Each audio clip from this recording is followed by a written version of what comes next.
I am Madhu Jha. Welcome to my channel MJ learning hub. आज का chapter है climate part 2। कल मैंने आप लोग को पढ़ाए थे पार्ट 1। आशा करती हूँ कि आप लोग सुने होंगे, अगर नहीं तो लिंक डिस्क्रिप्शन में है, आप उसे ज़रूर सुने। अब बात करते हैं आगे की कि जलवायु के प्रभावित करने वाली कौन कौन से तथ्य हैं उनके बारे में। तो पहले उनका नाम सुने, फिर उनके बारे में हम विस्तार से आगे बताएंगे। पूरा आप लोग अच्छे से सुनिएगा। पहला है distance from the equator, height above the sea level, direction of wind, distance from the sea level and moisture. अब ये सब हो गए प्रभावित करने वाले तथ्य। अब इनके बारे में कैसे ये प्रभावित करते हैं ये हम आप लोग को अब बताते हैं।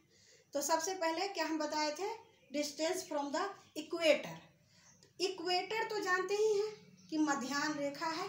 तो उन मध्याह्न रेखा से जो जितने दूरी पर हैं वो वहाँ का जलवायु अलग अलग है। सब पृथ्वी हमारा जो है वो सभी जानते हैं कि सनरेज से, सूरज की रोशनी से गर्मी लेती है। तो वहाँ पर सबसे ज़्यादा वर्टिकल रेज पड़ता है, सीधा सीधे, तो वहाँ पर सबसे ज़्यादा गर्मी पड़ती है। और आगे जैसे जैसे जाता है नॉर्थ पोल की तरफ या साउथ पोल की तरफ तो वो घटते जाता है, जो इस रूप में हम आप समझ सकते हैं। जैसे नॉर्थ पोल में भी फ्रिजिड जोन है, नॉर्दर्न फ्रिजिड जोन है, फिर टेम्परेट जोन है, फिर टॉरिड जोन है। ठीक उसी तरह साउथ में भी है फ्रिजिड जोन, टेम्परेट जोन और साउदर्न टॉरिड जोन। इस तरह से हमारे ये इक्वेटर जो है प्रभावित करती है हमारे जलवायु पर। अब आगे आते हैं दूसरे टॉपिक में बताए थे आप लोग को, height above the sea level. तो समुद्री तल से जो जितने हाइट पर है, हम जितने ऊंचे जाते हैं उतने वहाँ पर ठंड ज़्यादा पड़ती है।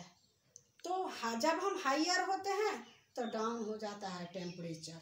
तो इस तरह से हम देख सकते हैं पहाड़ी क्षेत्र में ठंड के मौसम में तो ठंड रहती है, बर्फ जमी हुई। गर्मी के मौसम में भी वहाँ ठंड पड़ती है।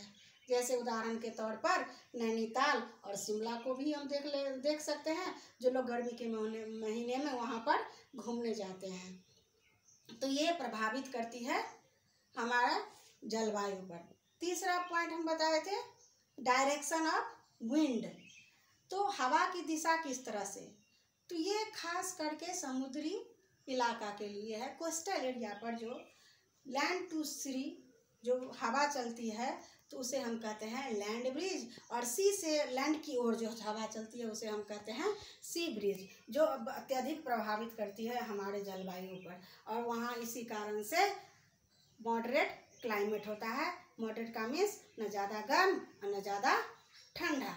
फिर अब आते हैं चौथे पॉइंट पर, जो है distance from the sea level. ये भी उसी से संबंधित है, पर ये यहाँ पर लैंड ब्रिज सी ब्रिज की बात नहीं है। ये यहाँ पर है कौन शहर कितने दूरी पर है और वो कितने प्रभावित करती है। तो जो समुद्र से जितने नज़दीक में है वो उतने मॉडरेट क्लाइमेट में है, और जो जितने आगे है वहाँ पर ज़्यादा गर्मी पड़ती है। क्योंकि हम जानते हैं कि जब हवा गर्म हो जाती है तो वो ऊपर उठ जाती है, और ये वाटर साइकिल का रूप लेकर समुद्री इलाके में ज़्यादा बारिश होती है, जिसके कारण वहाँ पर मॉडरेट क्लाइमेट हो जाता है। जबकि दूसरे शहर में ऐसा नहीं हो सकता है। उदाहरण के तौर पर हम दिल्ली में देख सकते हैं ज़्यादा गर्मी पड़ती है, क्योंकि वहाँ पर समुद्र नहीं है, और मुंबई में वहीं पर मॉडरेट क्लाइमेट है। ये हम उदाहरण के तौर पर लेकर के समझ सकते हैं। अब आते हैं मॉइस्चर। मॉइस्चर भी है ये इस तरह से संबंधित, जो वहाँ पर जहाँ पर जितना नमी होती है, नमी उस चीज़ को कह सकते हैं जैसे कि हमें कि अनुभव होता है चिपचिपा लग रहा है या फिर पसीना चल रहा है। तो उस समय में ज़्यादा गर्मी पड़ने के कारण जब हवा गर्म होकर के उठ जाती है तो उस समय बारिश होने का आसार रहता है, जो टेम्परेचर डाउन करता है। तो इस तरह से क्लाइमेट में जहाँ पर जितना ज़्यादा मॉइस्चर रहेगा वहाँ पर उस तरह के जलवायु परिवर्तन होते रहते हैं। आज का ये आप लोग का सारे पॉइंट के बारे में हम आप लोग को विस्तार से समझा दिए हैं। आशा करती हूँ समझ गए होंगे। Thanks for watching.